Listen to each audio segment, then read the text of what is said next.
Okay, I'm throwing some Bilsteins on my first generation S10. You'd have to cross-check it online, Rock Auto, whatever, but I would imagine they're the same for the first or the second generation. I played around a little bit because I figured this is probably the same for the G bodies and the F bodies, etc. But I guess it's different. Things that are a little different on the S10, the rubber grommets, which you're about to see when I unbox it, they're different, and you can kind of see it in the pictures. Granted, stock pictures online aren't always correct, but I don't see why they wouldn't work. But, I mean, the dimensions and everything are the same, but they definitely have a different grommet system, bushing system. But at any rate, let's see, what else did I want to say? Oh, yeah, the lower control arms, there's some differences with bolt sizes. So depending on what you're swapping around from the F body, the G body, and the S10, you may have to use a larger bolt and over drill it, or you may have to swap bushings around. It really kind of depends on the application. But the stuff does swap around. You just got to be mindful of some of the stuff that you got to tweak. But at any rate, we're a minute and a half in. Let's start this unboxing. So here's what the box looks like. And I got these on Rock Auto for my first generation S10.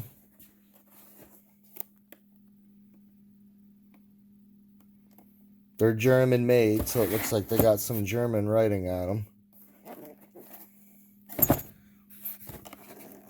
I'll get you the part number here. 24-187428. On Rock Auto, it doesn't have the hyphen. Just 24187428.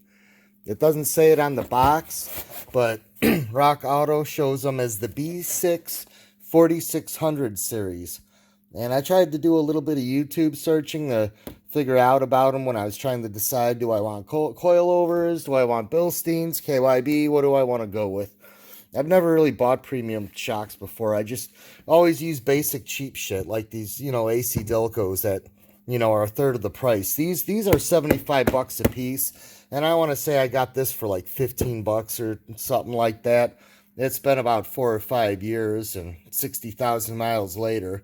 And these held up okay. It's just I did a lot of work and front end work, and I figured I put the good Pro Forge shit on. I might as well put the good stuff on. So let me get it opened up here.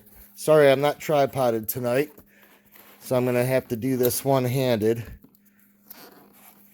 1 second. Let me pause you. Okay, what you get in the box?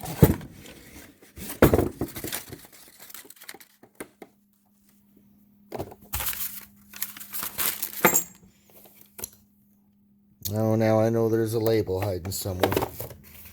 There we go. Okay, so you get a sticker. It's the kind of shit that might look good in a shop, but yeah, don't be that lame guy that puts it on your window. You know what I mean? Like, oh, I got Bilsteins. It's not the fucking reinventing the wheel. Okay, let's see. They give you some real kind of half-ass instructions. Hold on, let me try to straighten this out. Hopefully you can see that a little better.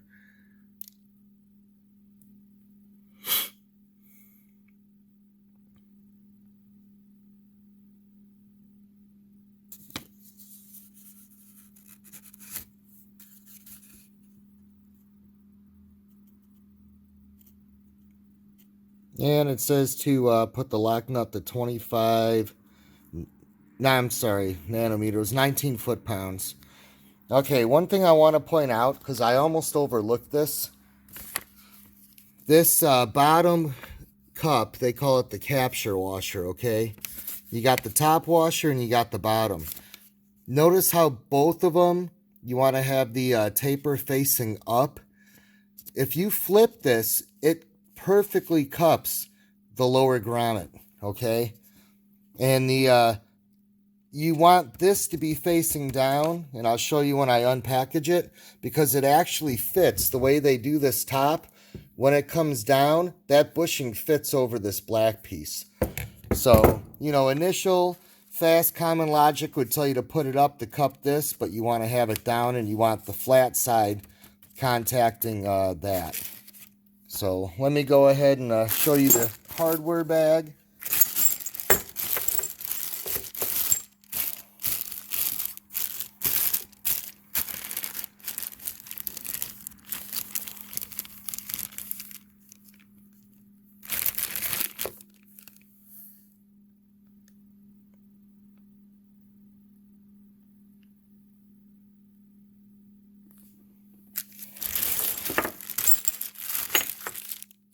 Let me go ahead and open that up.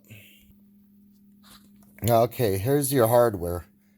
That's all they give you. They don't have fasteners, but we're going to talk about that in a minute here. What I did notice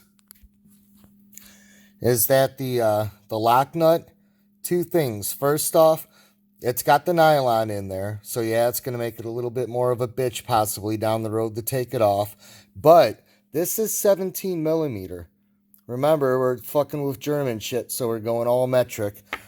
Everything else I've ever always used has been 1/2 inch. So as you can see, that's quite a bit larger.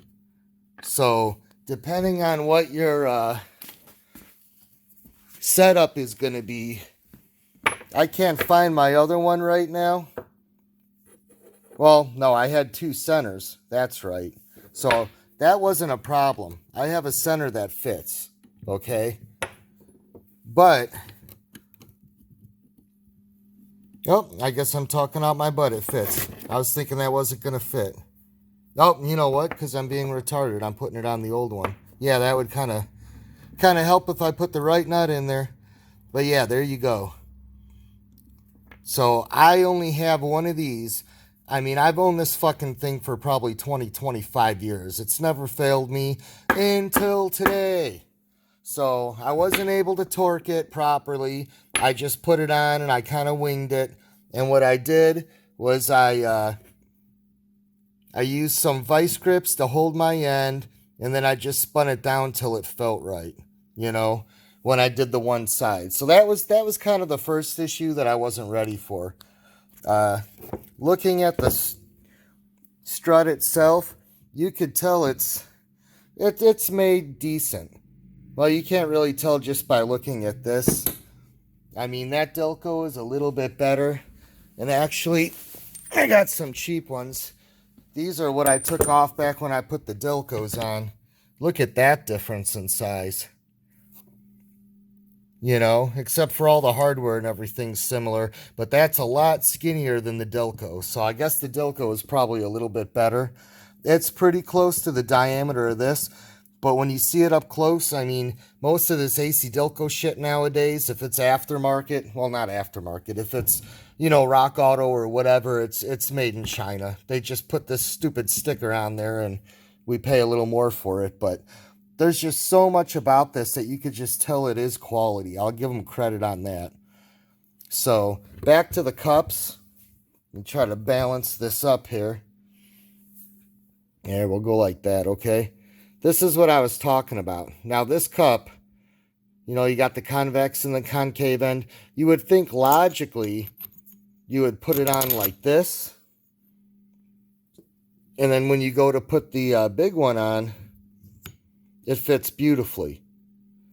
But, as I was saying, that's not the case. And I'll show you why here. So you want the cup facing down, okay?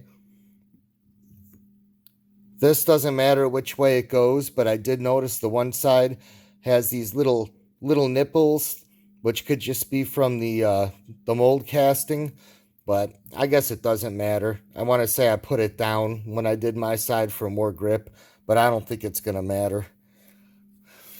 Then you're going to have, you know, your upper control arm will go in.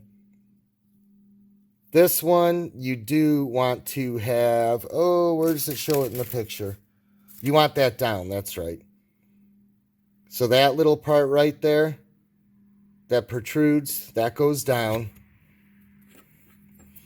And then this cup goes the natural way, where it cups in towards the I call it a bushing. They want to call it a grommet. I don't know. I argue a grommet's got to fit into something. These are free.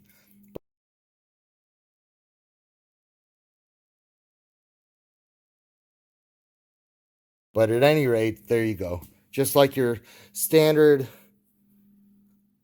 shock.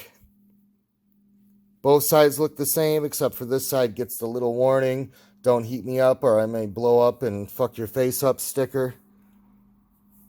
Very nice quality. But see how that's rounded? Now it's going to be a little bit of pain with the camera in one hand. They're fresh and they do take a decent amount of pressure to push in, but you'll see what I mean. Now, I don't know if you can tell. That's not making any noise. See how that fits? That's how they want it to fit. There's no noise. I always do that 3 or 4 times just to purge out all the air before I install them. Never really had it feel different, but I've had other stuff have instructions to do that, so I figure it doesn't hurt. Plus, if there's any manufacturing defect in the item, you're gonna feel it. But yeah, that takes some good pressure. There's your return. Now, in comparison, now granted these are old, but I mean these have always kind of made noise even when they were new. A lot easier to push. And of course that one's stuck. As you can tell, those were getting old. Sure, it works fine when I'm not doing the video, right? Hold on. Okay, I had to help it out a little, but you'll hear it.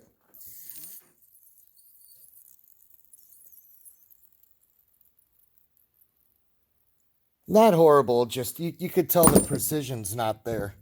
I'll do the AC Delco.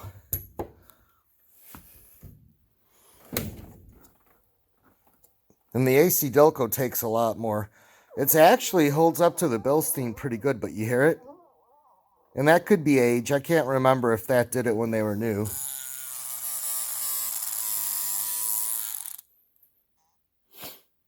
$60,000 miles.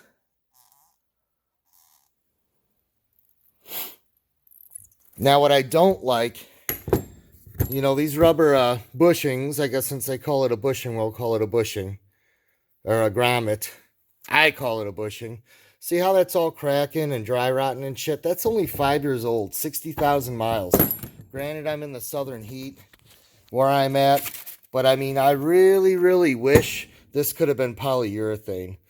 So, I mean, anybody doing this, maybe there's polyurethane bushings out there you could find and substitute. I mean, granted, you could argue you'd probably replace these before this ever got that bad, but it would just have been nice to have that. Okay, the issues. Here's the issue I ran into, okay? See the lower mounting point? If you look how much fatter that motherfucker is. Yeah, I mean, it's beefy and we like beef, don't get me wrong. The problem is the fucking fasteners barely hold that son of a bitch on.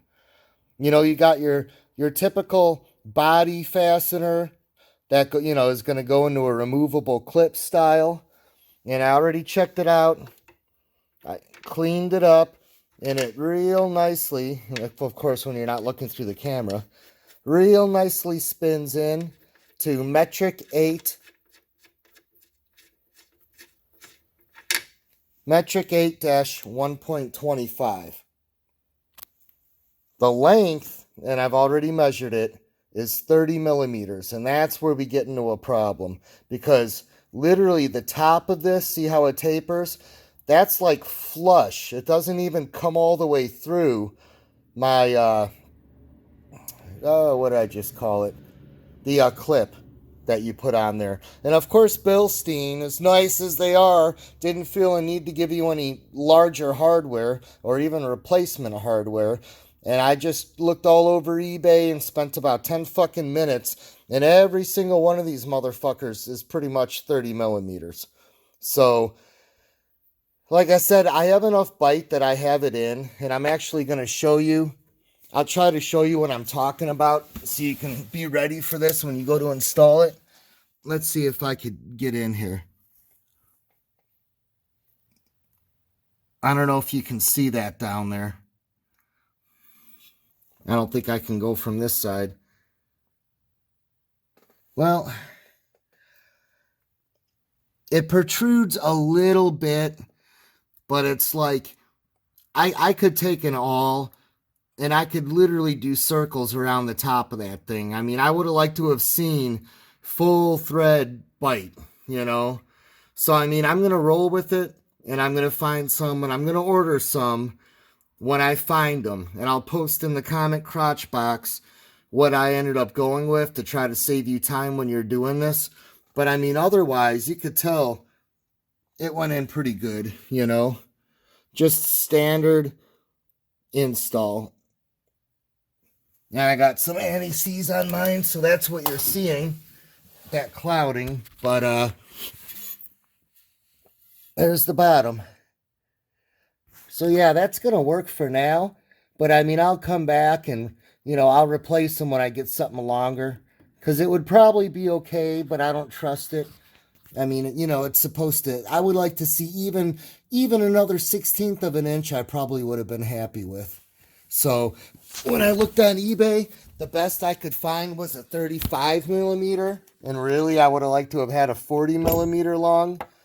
The problem is the 35 that I had, instead of having a full threaded taper like that, literally it was threaded the whole 30, and then the extra 5 millimeters was like a rounded nub, kind of like when you look at some of the lug nut studs, you know, and they got that little nub on the end to help it guide its way on there.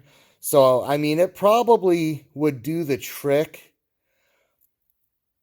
but I don't know. I'm going to hold off. I'm going to see. I'm going to go, maybe I'll talk to the auto shop, see if they have anything, the body guys, and I don't know.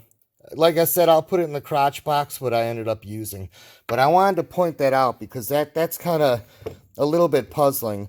And because you don't have a lot of room, I mean, you know, when you get it in there and you start pushing up and it bottoms out, I mean, you got to really push this up.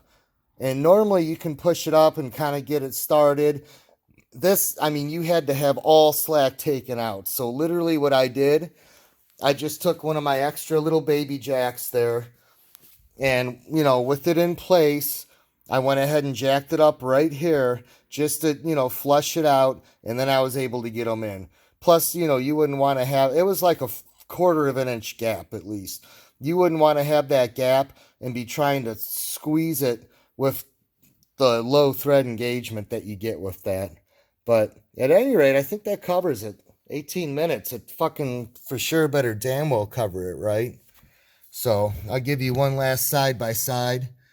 They're definitely beefier. Grommets, as they call them. God, that really pisses me off. It's a fucking bushing, you know? I don't feel like digging one out, but I'll show you what a grommet is. That's not a grommet.